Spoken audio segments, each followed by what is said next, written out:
Welcome to What's Happening in Miami County. Here's your hosts, Don Smith and Bill Cartwright. Hello, I'm Don Smith. Hi, and I'm Bill. And I'll bet you're wondering why we have these hats on. It's because we wanted to look good for the program. There you go. Yeah, I mean, we just look so dapper. No, actually, did you know today is Straw Hat Day? Who knew? And we had to borrow these because we just don't have those in stock No. in our houses. So Monty Moeller was the one who decided that he would loan us hats for the day, but we have to Yes. return these immediately afterwards. There is a security guard outside to help us get back to him because they're so important. But the other thing we need to tell you about today is that not only is it Straw Hat Day, but it's this week is all National Police Week.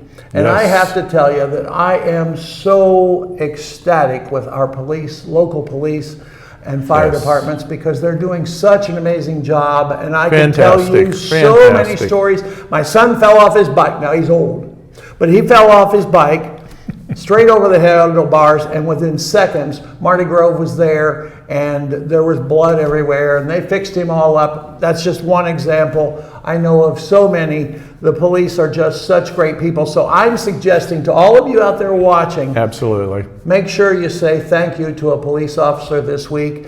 And if you can't see one in person, send them a note, because I know they appreciate it, and they hear so much negativity that this is something that we can do in our community to really appreciate them. Yes, yes. The unsung heroes, they really are. Now, you know, the last show, Yeah. we talked about things we've been doing, and you were talking about those that chair that you put together, and it blew all over the driveway. Now, I got to ask you, did you finish the chairs? Yes, I did, as a matter of fact. Did the rest of them go down the driveway too? No. No? Matter of fact, they went together pretty easy.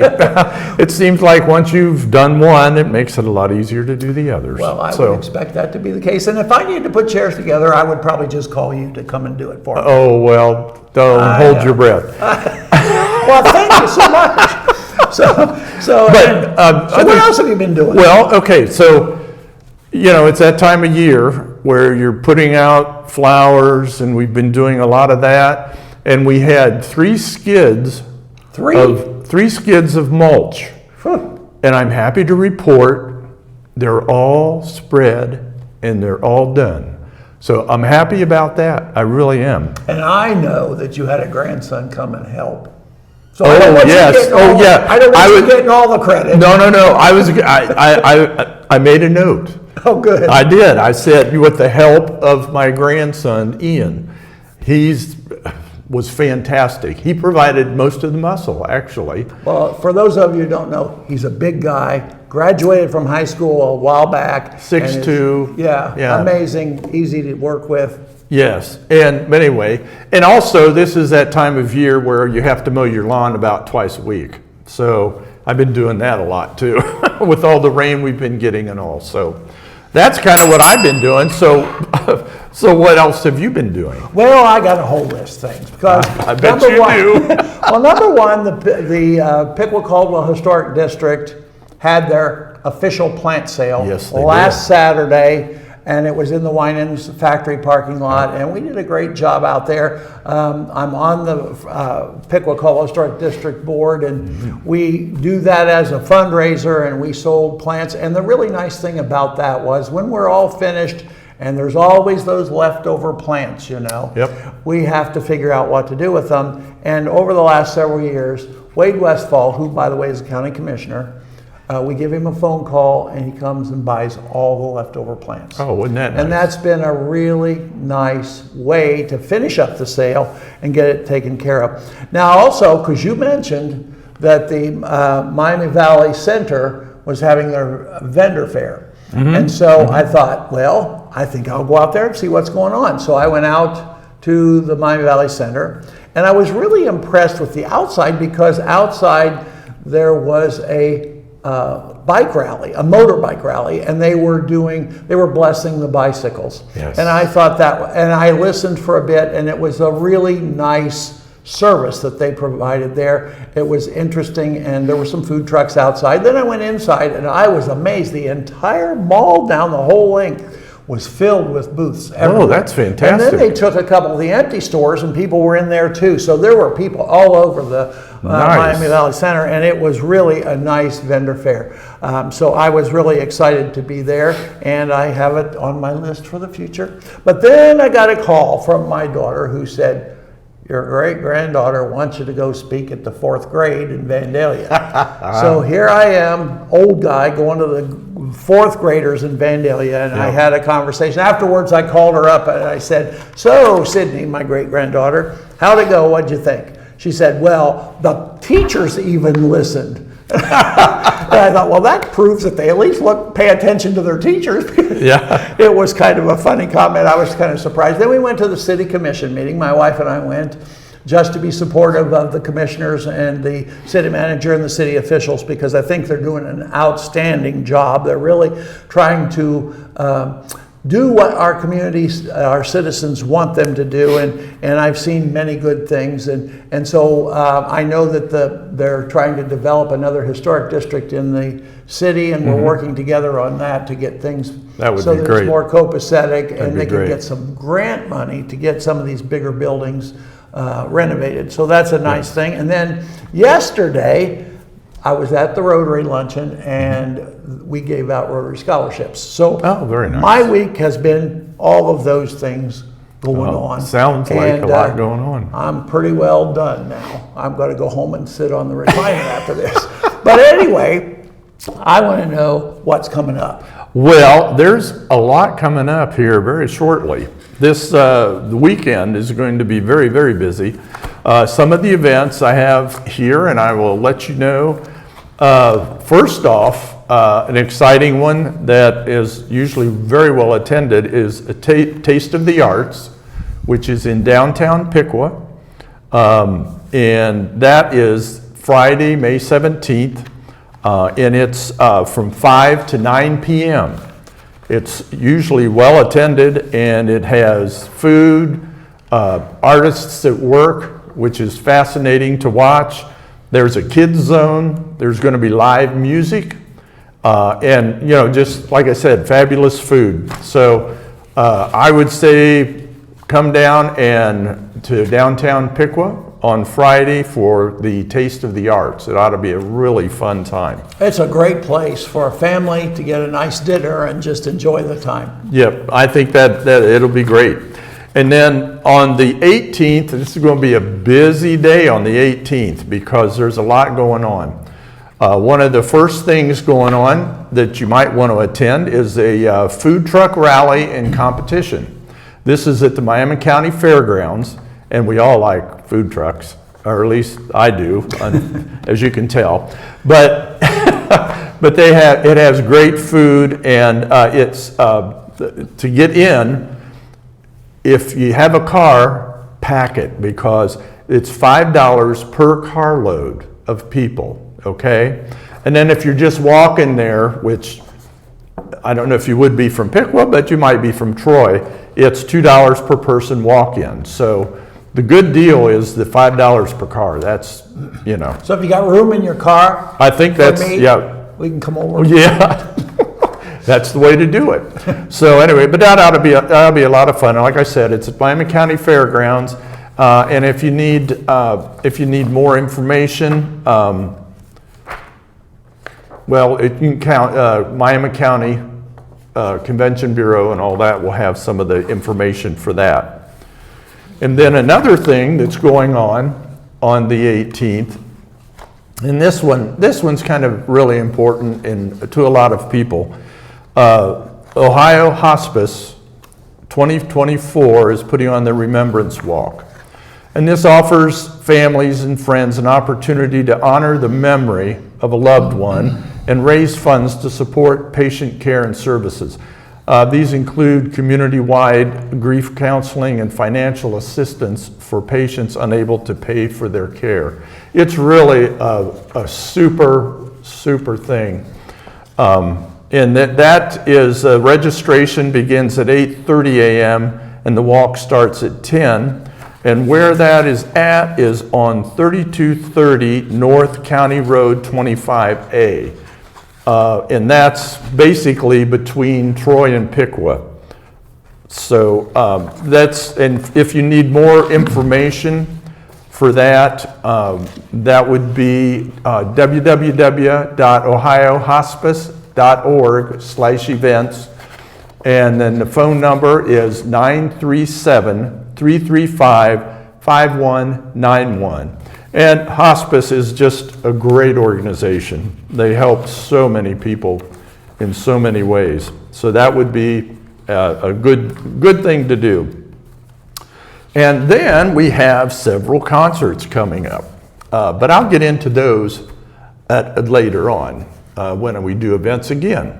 So, we ran out of time the last time we were talking about the Mills Brothers. Yes, we were talking about the mural and all that. Yeah, so I'd like to hear more about that. Okay, well, you know, the Main Street Piqua and Stacy, who's executive director there, is heading up that along with the committee, and they have hired someone to come in and be a muralist and to paint this beautiful mural that we've seen pictures of, and I'm sure everyone knows kind of what that's about. But the interesting thing about it is if you would like to be a part of that mural, the best way to do that is to go to the Main Street Piqua website and make a small donation. I know they would appreciate it. They have the majority of the money they need, but they need a little push to get over the top, and I know that all of you out there listening could help us get that accomplished. But I want to talk a little bit about the Mills Brothers, because those of you who are a much younger group out there probably are not as familiar with the Mills Brothers. But we want to go all the way back. There was a gentleman in our community named Frank Lang.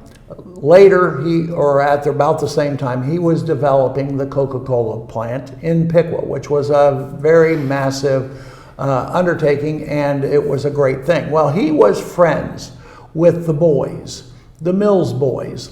Now, the Mills boys started singing in their church, and their family encouraged it. They lived on the corner of Spring Street and Green Street, and so they would sing at church. Well, he got to know the boys, and he had them come over to the house, and his wife would make them cookies, and they would sing and have a good time. And he was really impressed with them to the point where he decided to see if he could get them to sing at the Miami County Fair. And so their very first formal presentation of singing was at the Miami County Fair. Now, this is an interesting thing because, of course, they were black gentlemen, and they were young guys, good-looking boys, and it caught on, and they ended up being the first black group to sing on radio. And they sang on WLW live on the radio and performed there. Eventually, CBS picked them up, and they became a weekly show. So the Mills Brothers did really well in our area. But that's not the stopping point, because they became literally international stars. Yep. And at one performance, they were asked to sing for the Queen of England. And they were there, and they sang their concert. And everything went really well, but John Mills, one of the boys, contacted pneumonia and died. He died in 1936. So that left them one boy short of their group, and that was a little bit difficult. But then Dad, who also had a singing voice, was a barber, worked at the Meekler building in Piqua, was in a part of the largest black-owned barbershop in the state of Ohio. He left the barbering business and became one of the singers in the group. So the group continued far after that, and they really became national and international stars. Their biggest musical number was called Paper Doll, and it was 1943. They sold over 2,000 recordings, and they made 2,000 recordings and sold over 50 million copies. So they were the stars, literally the stars of their time. Yep. And then if you were to compare that to today, they would be what kind of a group? It'd be like maybe Coldplay or actually, if you remember the Jackson 5, they would be in that similar. same league Yep. as far as ability to do. And I even think of John Legend today, as popular as he is, that could also be something to relate them to as what they were in their time. And they came from Piqua, Ohio, which made it really impressive to our community. And in 1998, they were inducted into the Music Hall of Fame for all that they had done during their careers. And then I was fortunate to see them perform at the Beverly Hills Supper Club. Now, you older people out there will remember the Beverly Hills Supper Club. It was an amazing place was it Northern Kentucky, I think, right over the bridge? Yes, right over the bridge. Was this dinner theater. You go in, you have a really great Before it dinner. burned down. And they had this beautiful stage, and it was a beautiful place, and they performed there. And I was teaching at Piqua High School, and a group of us as teachers, we all decided to go down and hear the Mills Brothers, and we did do that.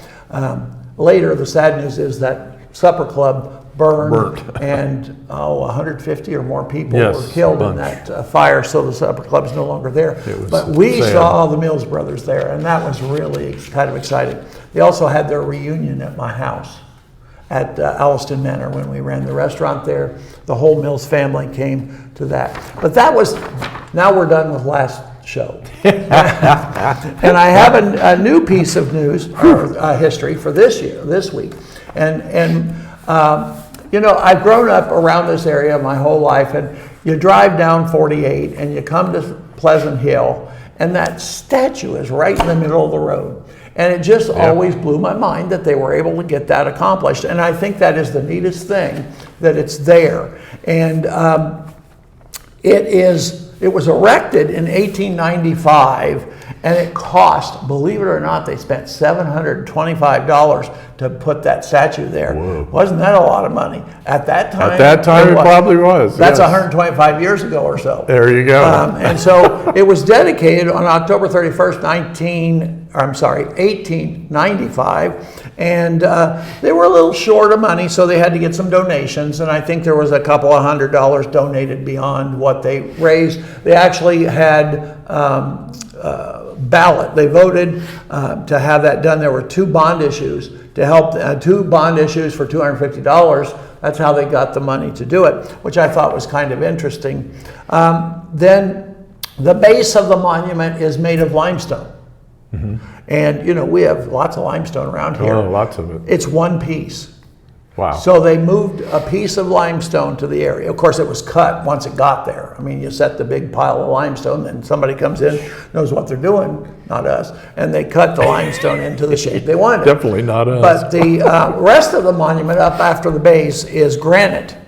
And the granite came from Vermont by railroad. Again, think about that. Back in the day, 1895, It was coming by railroad from Vermont. And the soldier that's on top represents the Civil War soldiers, and that soldier actually was shipped from Italy. So it was sculpted in Italy and shipped over. So the monument's in three parts, because you've got the statue at the top, you have the granite part, and the limestone base. L. Wallace, and his initials at the end of his name are P.H.O. He was the stone cutter and the contractor to do this monument. But I want somebody out there, anybody who knows, I want to know what PHO stands for. That's the end of his name, like we have Dr. whatever. This is PHO. I looked that up. I could not find what that means. But in the history of the monument, his name is L. Wallace, PHO. So I'm anxious to know what that is. So if anybody out there knows, contact us, let us know what that is, and we'll say it on the next program. Yes. The day of dedication, this was cool. A local butcher killed a cow, and they cooked the whole thing. Oh, wow. Well, I hope they took some of it out, but Anyway, they cooked the cow, and That's they made a lot of meat. And they made a soup, and they gave everybody soup. Oh. That's what it said. Wow. Yep. Charles Schlussel, and people who live over there, you'll know exactly how to pronounce it. But he was a local butcher. Now, Miss Dahlia Reiber, Reiber, unveiled the monument. She was a mother of 3 soldiers that were killed in the Civil War. So they gave her the honor of unveiling the statue, which was a memorial to the Civil War soldiers. And so the whole monument was dedicated to the action of Civil War, and it was rededicated again in 2016. And since then, I think there was a movement to get rid of monuments and to take care of some of that stuff. But in this particular case, I'm glad to report that it was not removed. I think it's a great piece of history to be there. Whether you agreed with the Civil War or not, this is a part of our history, and I was really excited about it. And I'm glad to be able to tell all of you about it here today. Absolutely. So that's a good thing. So that's what I got there as far as history is concerned. You got more events? But yes, I do actually. So this, if you like concerts, do you like country music? Well, I do like country music when my wife's not along. Oh, okay. She doesn't like country music. Okay. I don't mind it. Okay. I especially like Dolly Parton. Okay, well, and a couple others. Okay, well, coming to Hobart Arena is Jody Messina and Tracy Bird. They're going to be at the Hobart Arena on this coming Saturday, May 18th. So if you want tickets, you need to probably go quick and get them. You can get the tickets at ticketsales.com/Hobart-Arena tickets. And then, or if you need more information, you can go to www.hobartarena.com and get more information on that. It ought to be a really good concert. It starts at 7:30, and that's this Saturday at Hobart Arena. And then also this Saturday, this is when I'm anxious. Are you familiar with the Eagles? Oh yeah. The group Eagles. They're doing not the original Eagles, of course, but it's called Hotel California, the original tribute to the Eagles. So a group will be performing a tribute to the Eagles, and this is at Arbogast Performing Arts Center in Troy, and that ought to be fun. I got tickets for it because I really like the Eagles, and I'll probably be singing along with them on every song because I like them that much. And you've got a voice that you can do that. Well, if I were singing along, they would escort me out of the place. Well, maybe. I don't know. Although it'll be loud enough that they probably wouldn't hear you. Anyway, but it ought to be a lot of fun. And there again, if you want tickets, there may be some still available. I'm not sure. But it would be www.ticketsales.com/ArbogastPAC to get your tickets. And if you need more information, it's arbogastpac.com. So that ought to be a really fun concert, and I'll let you know how it was on the next program. One good thing that AJ's been doing for our program too is he puts that on the screen in advance so you can see how to contact. And what I'm going to suggest is the next time you watch one of our programs, get your pen out first and your pad so you're ready to take down notes, because those are good things to know. Yes, they are. And like I said, that'll be up on the screen and you'll be able to see it. And then also we have another thing that's coming up Friday, May 17th. That's the date. I already did that one. This is May 23rd. We're getting a little bit ahead there, but May 23rd starts the farmers market in downtown Piqua, which is always great. They have great produce usually there, and it's a lot of fun. But that'll be every Thursday starting May 23rd from 3 to 6 p.m. There again, it's great. That's a good place to just go and see everybody that you know. Exactly. Just spend some time in everybody's down there. Yeah. It's just a really nice thing. Yeah. And then this one's near and dear to Don and my heart. On the 23rd, May 23rd, the Friends of the Piqua Library, which we're both board on on the board, yes. So we're pushing So this. listen up on this one. Yeah. But we have what's called the Library Lounge Series for 24, which is, the theme is Variety is the Spice of Life. And on Thursday, May 23rd at 7 p.m.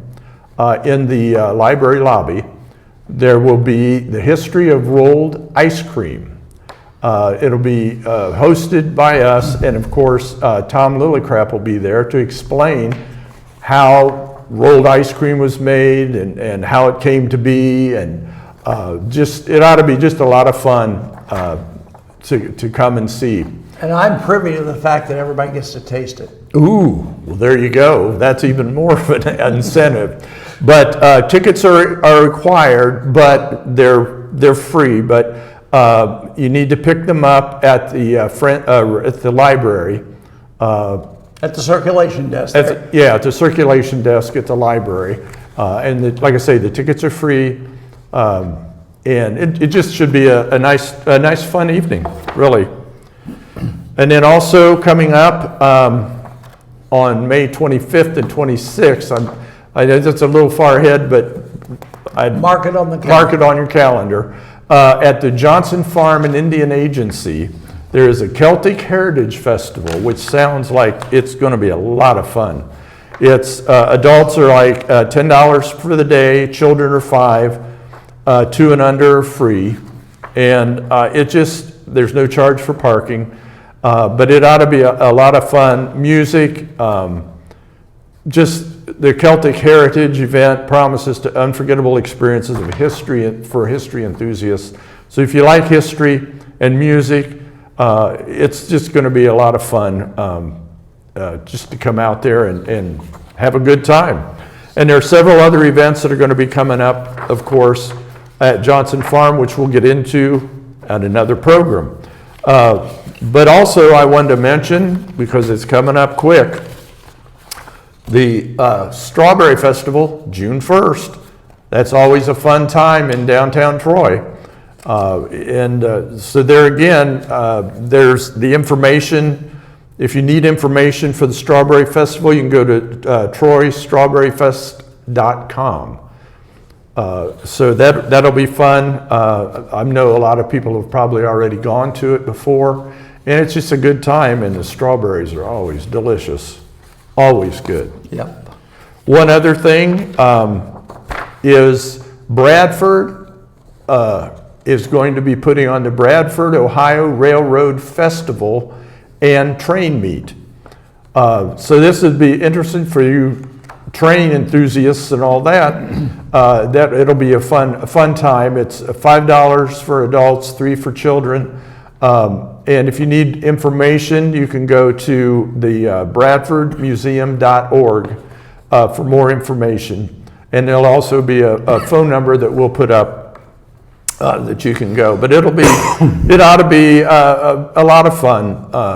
End scale, it says the Bradford Railroad Festival and Train Meet features garden gauge, which is the big gauge trains, yep. And end scale, which is the suitcase kind that are really tiny layouts, and Thomas the Train Children's Ride, Carolyn Park Portable Train Ride. There are also Ohio Motor Pool vintage military vehicles, including a D-Day remembrance with vehicles from World War II through the Gulf War, plus 101st Airborne reenactors. In addition, there's a drone race, and Thomas the Train PL signs and crafts, railroad and historical displays. But anyway, it sounds like it's going to be a lot of fun to go out there, especially even if you don't like trains, it'll still be a lot of fun. And then, of course, we'll mention again the second Saturday vendor show at the Miami Valley Center. That's, as Don said. Yep, that'll be in June. That's a really good thing. It's amazing to me how many vendors they had. It was just really extra special. Even in some of the storefronts, they had some. So that's the second Saturday of every month. So, but that's all I have in the events. Well, now it's quiz time. Oh, joy. Yep. I never do well. Well, some of it I'm going to just tell you. First off, okay. McDonald's restaurant. Yeah. The McDonald's brothers, that was Mac McDonald, isn't that amazing? And Dick McDonald. I don't think they have any food for his name, but they got Mac and Dick McDonald started their first restaurant in 1940 on today's date, May 15th. And it was in San Bernardino, California. And what I remember, well, I wasn't there. And just honestly, I wasn't even born yet, so that's good. Yeah. But anyway, I know that the milkshake business was their big push. And they got special milkshake machines, and people started coming just because of the milkshakes, and it grew into a big business. And then Ray Kroc came along. Right. Now, Ray Kroc was a nice guy. He went to the McDonald boys and he said, I'd like to buy your restaurant. I'd like to buy the franchise. And they said, well, how much? And he said, $2.7 million. He gave them straight out. Then they got nothing after that. Now, the business currently is worth $194 billion. Yeah. But with a B. They also were allowed to continue having a restaurant. They just could no longer call it McDonald's. So guess what they called it? M's Restaurant. So that must be where the M came from. But anyway, I thought that was really interesting. That happened on May the 15th. And the other thing that happened on May 15th, which is really interesting, in my opinion, the first airline stewardess went into action. Became an airline stewardess, and that was 1930. Wow. Now, what do you think her job was? We know they walk up and down the aisle, they give drinks and that, yeah. Yep, not back then. Guess what you had to do back then? What? They had to gas up the plane. Oh, that was one of their jobs. They had to handle all the luggage. That was another job. And they checked all the tickets. Oh my gosh. Didn't even say anything about food and beverage. But that's what the first stewardess had to do. By the way, in case you want to know this, or you go on Jeopardy, it's Ellen Church. She was the first stewardess on an airline in the United States of America in 1930. So that was kind of an interesting. In 1928, guess what happened? Mickey Mouse first film short came out. Yes. So those are the historical facts of the past, and I think they're kind of interesting. But here comes the quiz, and I got a bell. In case you don't get it right, we're going to hit the bell. So, Cher was born today. So, she's the goddess of pop, you know. Yeah. So how old do you think she is? I'm going to say 70. I've seen her in person. She looks about 45. I know, but she's not that. So you think 70? Yeah. I knew. She's really old. She's 78. Oh my gosh. She was born in 1946. She's older than I am. I hope I can look that good at 78. I know. I don't know what pill she's taking, but whatever it is, I hope she'll stop. Yeah. Okay, Tina Fey. Tina Fey, you know, she's a writer. I didn't realize she wrote a lot of comedy for shows before she became famous as her own comedian. Yeah, because she's an actress and she's been on TV shows, and of course she was big on Saturday Night Live. But before you saw her on the screen, she was one of those people who was writing the stuff for Saturday Night Live. Right. They must have recognized a good talent when they saw one, and her birthday is today. Oh boy. What do you think her age is? I would say she's 51. She's gonna like you, because you're not far off, and you didn't go too far off, so I'm not gonna hit the bell this time. She's 54. Oh, that's not too bad. That's not too bad, no. Yeah. And she was born in 1970. That was her day. Actually, she was born on May 18th, too, just in case, because we got, you know. And then we got to have a political figure, don't we? Well, we don't have to, but I... Well, I'm thinking Madeleine Albright. Now, you know, she was a diplomat and Secretary of State under Clinton. Well, she wasn't under Clinton. There were other people doing that. But anyway, she, Secretary of State, she was born May 15th. How old, what is she? She would be, because she's deceased. had a reward, yeah. Yes. She would be 98. No, yeah, I figured that. She's not that old. Oh, really? No, Okay. she's 87. Oh. She would be 87, 1937 she was born. Oh, okay. So that's not so bad. Yeah. Well, let's go to something else. I'm kind of tired of birthdays, so let's talk about Las Vegas. Las Vegas was founded on May 15th, 1905. Now the question is, how big was it? Let's talk acreage. How big was Las Vegas in 1905 when it was established? Oh, maybe 20 acres. 110. Oh, 110? Yeah, may I give you a light? A light one? Okay. Yeah, I knew it wasn't huge. Yeah, no, small. Now try to, what it is. Oh, It's like, I hate to think what it is now. on the other hand, it's kind of sad because the old Vegas is gone. Yep. Everything is new now. It's all the new Vegas. And so just a completely different kind of thing. So those are the things that I had. But, we've been on now. We've had one show before this, and boy, did I get discussion from people about what we did right and not so right. Yeah. Which is all helpful. Yeah, it is. It's all helpful. And so I want you to tell our listeners how to get in touch with us for and if you've got programs that you want us to talk about, give us some idea of that. Because Bill's going to tell you we're going to have a really good next program. The next program. I think I'll do that real quick. Okay. What the next program, we're going to be doing an interview with Chuck Schmeezing, which is the Community and Economic Development Director. Chris, I'm sorry.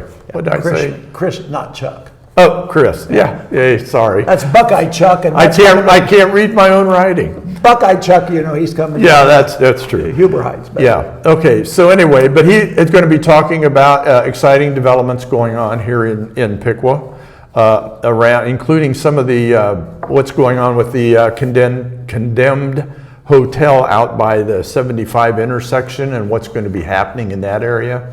And of course, Lock 9 and that type of thing, the developments that are going on in Piqua. So I'm really looking forward to that. It ought to be a lot of fun. He's really very knowledgeable, and we are in Piqua. We are extremely lucky to have Chris Schmeezing as a member of our administration for the city, because he has really a lot of good ideas for our future, and he's going to share some of that. So yes. Really good. So, and then, of course, the next program, that'll be on the next program, which is the May 29th at 6 p.m. on Channel 5. You can also get it on YouTube, of course. Indian Nation Station YouTube, what's happening Miami County. So that'll be very exciting for the interview. So, but you can contact us. We want your feedback, please. Good, bad, whatever, because it only hopefully makes the show better. But we want your feedback, and our email is gangera@piqua.org. That's GANGERA@piqua.org. And we want your feedback. Well, I got some, and one of my friends who happens to live in Pennsylvania, I made a mistake and told her that she could look at you on YouTube, and she did, and then she called me and she said, "I don't like the shirt you had on." And I was like, "Okay." And she said, "I don't like the table you're sitting at." Okay. Well, she had a list of things, and I was really happy to hear what she had to say. Absolutely. I think we need the eyes of people who are watching, because we think we're great. We need you guys. We really do. Because we think we're great, but we know we have a ways. We have our limitations too. So we're really looking forward to the next time, and I'm really looking forward to our interview with Chris, and it'll be outside the studio, so it's going to be a new experience for us to be out in the community, and that's something that we're going to continue to do. We have several things planned for our future, but we're looking forward to next time. And I'm Bill Cartwright. And I'm Don Smith. Thanks for watching. Until next time, what's happening in Miami County?